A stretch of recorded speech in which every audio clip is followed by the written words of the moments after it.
எல்லாருக்கும் வீடுங்கிறது ஒரு கனவு இல்லை, அவங்களுக்குலாம் அது ஒரு வரப்பிரசாதம் மாதிரி.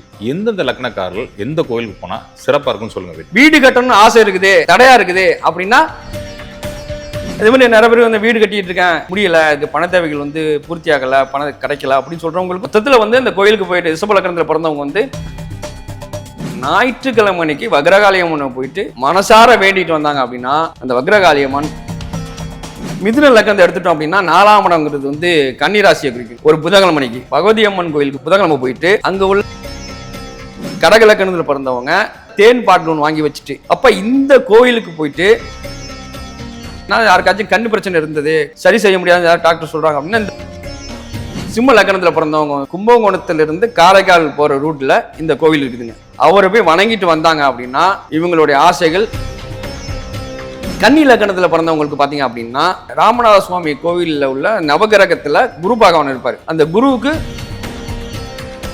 துலா லக்னத்துக்குன்னா 1500 ஆண்டுகளுக்கு முன்னாடி கட்டப்பட்ட ஒரு கோவில் இருக்குதுங்க. ஒரு அழகான ஒரு கோவில். அந்த கோவிலுக்கு ஒரு சனிக்கிழமை அன்னைக்கு போய் ஆனால் ஒரு பூர்வீக சொத்து வர வேண்டியது இருக்கு, அது வீடா கூட இருக்கலாம், அதுவும் இந்த மாதிரி வேண்டுதல் பண்றப்ப வந்துருக்கும். இப்போ சொத்து பிரச்சனை இருக்கிறதுக்கு இது தீர்வு கொடுக்கும். கூடுதலாக 5ஆம் இடத்தையும் பார்த்து செயல்பட்டாங்க அப்படின்னா தனுசு லக்னத்தில் வந்து பிறந்தவங்களுக்கு வந்து எப்படின்னா ஒரு வியாழக்கிழமை மதுரை மீனாட்சி அம்மன் கோயிலில் போயிட்டு நவகிரகத்தில் குரு இருப்பார். அந்த குரு பகவானுக்கு மகர லக்னத்திற்கு அவங்களுடைய வீடு கட்டுற ஆசைகளை நிறைவேற்றி கொடுக்கக்கூடிய கிரகம்னு பார்த்தீங்கன்னா செவ்வாய். இந்த எந்த கோயிலுக்கு போகணும் அப்படின்னா மீன லக்னத்தில் ஒருத்தவங்க பிறந்தாங்கன்னா அவங்களுக்கு வீடு அமைச்சு கொடுக்குற கிரகம் வந்து புதன் பகவான். இந்த மீன லக்னத்தில் பிறந்தவங்க வந்து திருநெல்வேலி மாவட்டத்திலேருந்து ஒரு 30 கிலோமீட்டரில். சுகமே சொல்ல வெற்றி. வணக்கண்ணா. ஒவ்வொரு வாரமும் பல புது புது தலைப்புகளோடு வருவீங்க, நிறைய விஷயங்கள் பேசுவோம், நேரில் நல்லா ரசித்து கேட்டுட்டு இருப்பாங்க. கண்டிப்பாக இந்த வாரம் நீங்கள் சொன்னது வந்து ஒவ்வொரு லக்னத்துக்காரர்களும் எந்தெந்த கோயிலுக்கு போனால் அவங்களுக்கு வீடு கிடைக்கும் அப்படிங்கிறத பார்ப்போன்னா அது நான் ரொம்ப ரிசர்ச் பண்ணி எடுத்துன்னு சொன்னீங்க. எனக்குமே அந்த ஒரு டாபிக் ரொம்ப இன்ட்ரெஸ்டாக இருந்துச்சு. ஏன்னா எல்லாருக்கும் வீடுங்கிறது ஒரு கனவு இல்லை. நிச்சயமா நிச்சயமா வீடுங்கிறது ஒரு கனவு.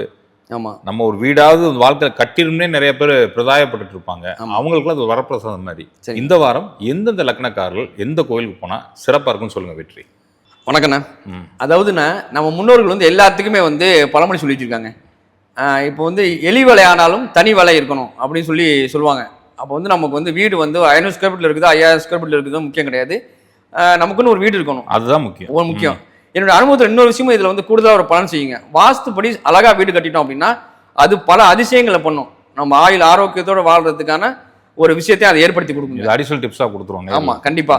அதே மாதிரி பார்த்தீங்க அப்படின்னா ஒவ்வொருத்தங்களுக்கும் ஒரு பிரச்சனை இருக்குங்க. 90% பேர் பிரச்சனை எல்லாம் இருக்காங்க.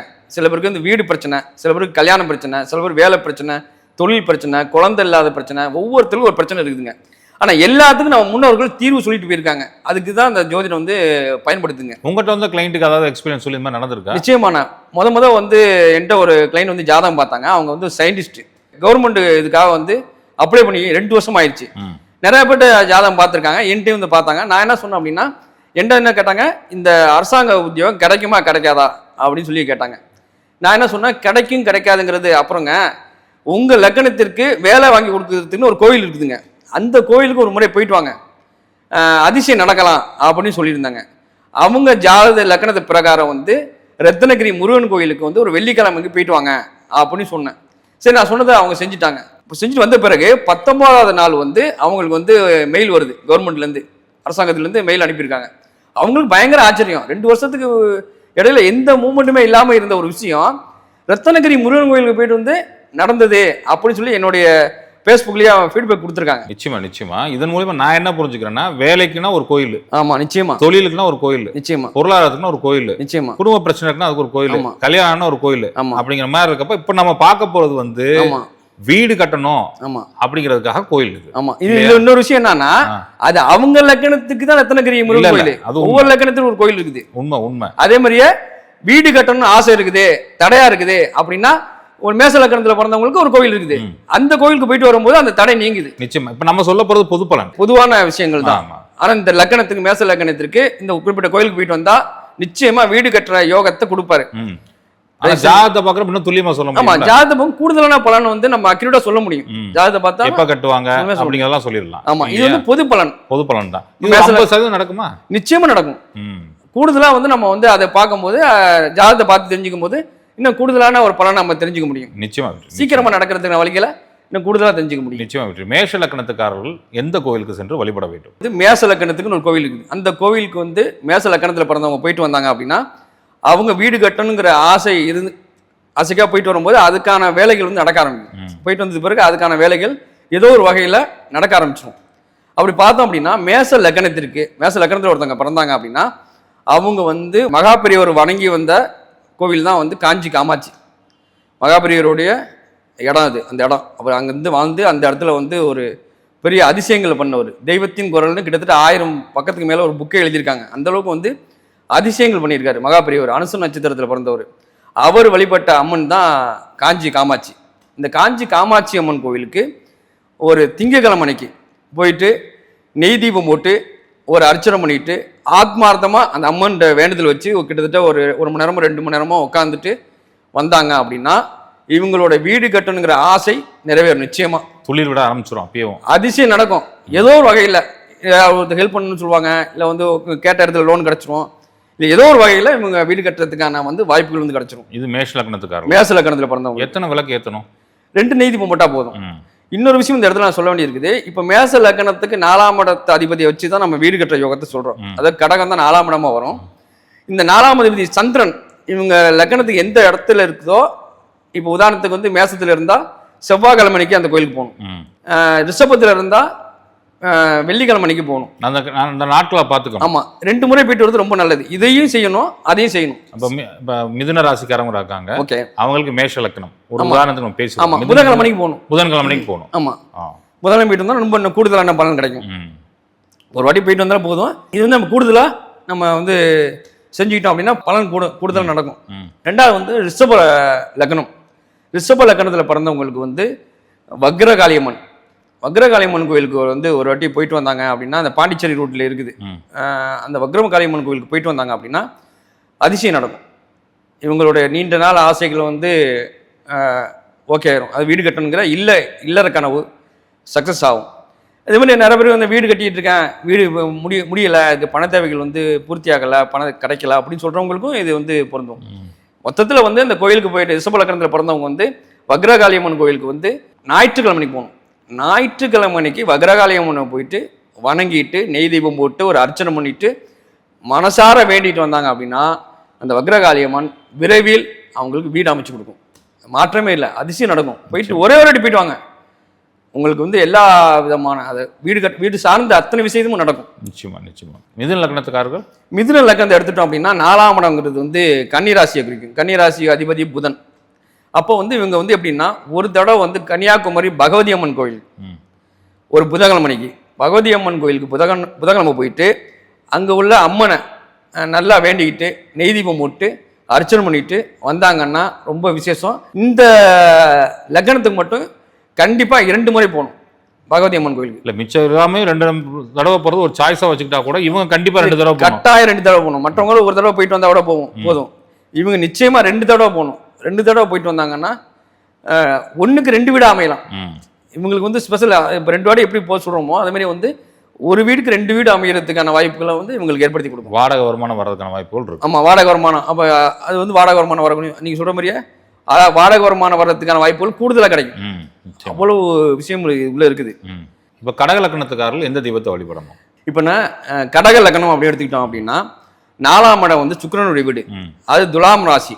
இந்த நம்ம பொதுவாக நம்ம புராண கதைகள்ல ஒரு விஷயம் இருக்குது. என்ன அப்படின்னா சுக்கராச்சாரியருக்கு வந்து ஒரு கண்ணு வந்து பிரச்சனை அப்படின்னு சொல்லி அது வந்து ஆமா இது வந்து 3 உலகத்தை ஆண்ட மாபலி சக்கரவர்த்தினால இந்த கதையில வர்ற ஒரு பிரச்சனை எல்லாம் அவருக்கு கண் ஊனமாகுது. இந்த கண் ஊனமான கண்ணை சரி செஞ்சுக்கிட்ட இடம் வந்து திருவெள்ளியங்குடி அப்படின்னு ஒரு கும்பகோணத்துல இருந்து ஒரு 15 கிலோமீட்டர்ல உள்ள ஊர்ல போய் வழிபட்டதன் மூலம் அவர் கண்ணு சரியானதா ஒரு கதை இருக்குது, புராண கதைகள். இந்த இடத்துல சுக்கிரபுரி அப்படிங்கிற ஒரு பேரும் இருக்குது அந்த கோயிலுக்கு. ஆமா, இதுல என்ன விசேஷம் பாத்தீங்கன்னா நம்ம சொல்லும் போதே கும்பகோணத்துல இருந்து ஒரு 15 கிலோமீட்டருங்கிறது சுக்கிரனுடைய நம்பர் 6ஆம் நம்பர் இதுல வருது. அப்ப இந்த கோயிலுக்கு போயிட்டு கடக லக்னத்துல பிறந்தவங்க வாய்ப்பு கிடைச்சா தேன் பாட்டில் ஒன்று வாங்கி வச்சுட்டு, இது ஸ்பெஷலா தேன் பாட்டில் வாங்கி வச்சுட்டு அப்போ நெய் தீபம் போட்டு அர்ச்சனை பண்ணிட்டு வந்தாங்க அப்படின்னா இவங்களுடைய இல்ல கனவு நிச்சயமா நிறைவேறும். எவ்வளவு கஷ்டமா இருந்தாலும் அவங்களுக்கு தகுந்தாப்புல ஒரு வீடை அமைச்சு கொடுத்துருவாரு. அவ்வளவு பெரிய பவர்ஃபுல்லான இடம் அது. இந்த ஸ்தலத்துக்கு இன்னொரு விசேஷம் அப்படின்னா, யாருக்காச்சும் கண்ணு பிரச்சனை இருந்தது, கண்ணுனால வந்து ஒரு பாதிப்பு இருக்குது, சரி செய்ய முடியாது யார் டாக்டர் சொல்றாங்க அப்படின்னா, இந்த கோயிலுக்கு போயிட்டு வரது மூலம் அவங்களுக்கு வந்து சரி பண்ணிக்கலாம். ரெண்டுக்குமே இது ரெண்டுக்குமே இது இருக்குது. ஒவ்வொரு லக்கணத்துக்கும் வெவ்வேறு விஷயங்களுக்கு ஒரு திருமணம் ஆகலையா அதுக்கு ஒரு கோயில் இருக்குது, குழந்தை இல்லையா அதுக்கு ஒரு கோயில் இருக்குது, வேலை இல்லையா அதுக்கு ஒரு கோயில் இருக்குது, கட்டாயம் ஒவ்வொன்றுக்கும் ஒரு கோயில் இருக்குது. நீங்க உங்களுக்கு என்ன பிரச்சனை, அந்த பிரச்சனை இருந்தாலும் ஒரு கோயில் போகணும். இப்போ நம்ம வீடு கட்டுறது சொல்றோம், இல்ல கண்ணு பிரச்சனை இருந்தா அவங்களுக்கு இந்த கோயிலுக்கு போயிட்டு வரலாம். நிச்சயமா. சிம்ம லக்கணத்தில் பிறந்தவர்கள் எந்த ஆலயத்துக்கு செல்ல வேண்டும்? சிம்ம லக்கணத்தில் பிறந்தவங்களுக்கு 4ஆம் இடங்கிறது விருச்சகமா வருதுங்க. அது செவ்வாயோட வீடு. கந்தன்குடி அப்படின்னு ஒரு ஊர் இருக்குது. கும்பகோணத்திலிருந்து காரைக்கால் போற ரூட்ல இந்த கோவில் இருக்குதுங்க. கொல்லாபுரம் அப்படிங்கிற ஊருக்கு பக்கத்து ஊர் இந்த கோயில். இந்த கோயிலில் தான் தெய்வானை முருகனை விரும்பி கல்யாணம் பண்றதுக்காக தவம் இருந்த இடம் அப்படின்னு புராண கதைகள் சொல்லுது. இந்த கோவிலுக்கு ஒரு செவ்வாய்க்கிழமைக்கு வந்து சிம்ம லக்கணத்தில் பிறந்தவங்க போய் வணங்கிட்டு வந்தாங்க. அந்த முருகன் அவ்வளோ அழகா இருப்பார் அந்த கோயிலில். அந்த முருகன் அவரை போய் வணங்கிட்டு வந்தாங்க அப்படின்னா இவங்களுடைய ஆசைகள் நிறைவேறும். வீடு கட்டுற ஆசை நீங்க சொன்ன மாதிரி இந்த 2 நெய் விளக்கு போடணும். ஆமா, அர்ச்சனை பண்ணிக்கணும், முருகன் பண்ணிக்கணும். 2 மணி நேரம் கோயிலில் உட்காந்துருக்கணும். பண்ணிட்டு வந்தாங்க அப்படின்னா இவங்களுடைய வீடு கட்டுற ஆசை நிறைவேறும். இல்லை வீடு வாங்குற ஆசை, இது ஒன்று வீடு சார்ந்த விஷயங்களுக்கு இதுதான் ஸ்தலம் சிம்ம லக்கணத்துக்கு. நிச்சயமா. இதே மாதிரி கன்னி லக்கணத்துக்காரர்களுக்கு, கன்னி லக்கணத்தில் பிறந்தவங்களுக்கு பார்த்தீங்க அப்படின்னா ராமேஸ்வரம் ராமநாத சுவாமிக்கு போய் ஒரு வியாழக்கிழமைக்கு வணங்கிட்டு வந்தா அவங்களுடைய வீடு கட்டணுங்கிற ஆசை நிறைவேறும். அதே ஃபார்முலா தான், நெய் தீபம் போட்டு வணங்கிட்டு வரலாம். கூடுதலாக என்ன பண்ணலாம் அப்படின்னா, அந்த ராமநாத சுவாமி கோவிலில் உள்ள நவகிரகத்தில் குரு பகவான் இருப்பார். அந்த குருவுக்கு ஒரு அர்ச்சனை, கூடுதலாக ஒரு அர்ச்சனை பண்ணிட்டு வந்தாங்கன்னா இவங்க விரைவாக வந்து சீக்கிரமாக இவங்களுக்கு வீடு கட்டுற தடையெல்லாம் நீங்கி வீடு அமைஞ்சிடும். நிச்சயமா. துலாம் லக்கணத்திற்கு, துலாம் லக்கணத்துக்குன்னா இப்போ வந்து உத்தரமேரூர்லேருந்து ஒரு 12 கிலோமீட்டரில் வந்து 1500 ஆண்டுகளுக்கு முன்னாடி கட்டப்பட்ட ஒரு கோவில் இருக்குதுங்க. மகரலீஸ்வரர் அப்படின்னு ஒரு கோவில் இருக்குது. லிங்கம் வந்து அந்த உடும்போட வால் மாதிரிய ஒரு தோற்றம் அளிக்கிற மாதிரி அந்த கோவில் இருக்குது. ஒரு அழகான ஒரு கோவில். அந்த கோவிலுக்கு ஒரு சனிக்கிழமைக்கு போய் சிவனை வந்து அர்ச்சனை பண்ணிட்டு வந்தாங்க அப்படின்னா இவங்களுடைய வீடு கட்டுற ஆசைகள் நிறைவேறும். மகரத்தை கூட முதல்ல தானே சொல்லுவாங்க. ஆமாம், மகரத்துக்கு வந்து முதல்ல இது வந்து உடும்பின் வடிவில் இருப்பாரு. அதனால இந்த கோயில் வந்து அற்புதமா வேலை செய்யும் துலா லக்கணத்தில் பிறந்தவங்களுக்கு. நிச்சயமா. இந்த கோயிலுக்கு வந்து ஒரு வாட்டி போயிட்டு வந்தாங்க அப்படின்னா இவங்க எண்ணங்கள் நிச்சயமா நிறைவேறும். விருச்சிக லக்கணக்காரர்கள் எந்த தெய்வத்தை வழிபட வேண்டும்? விருச்சிக லக்கணத்தில் பிறந்தவங்களுக்கு வந்து கோவில்பட்டியிலேருந்து ஒரு 20 கிலோமீட்டர்ல கழுகுமலைன்னு ஒரு இடம் இருக்குது ஊர். அந்த ஊரில் உள்ள முருகனை போய் ஒரு சனிக்கிழமைக்கு வந்து வழிபட்டு வந்தாங்க அப்படின்னா இவங்களுடைய வீடு கட்டுற ஆசையும் வந்து நிறைவேறும். இந்த கோவிலில் வந்து முருகன் வந்து மேற்கு பார்த்த அமைப்பில் இருக்கார். ஒரு விசேஷமான ஒரு கோவில் இது.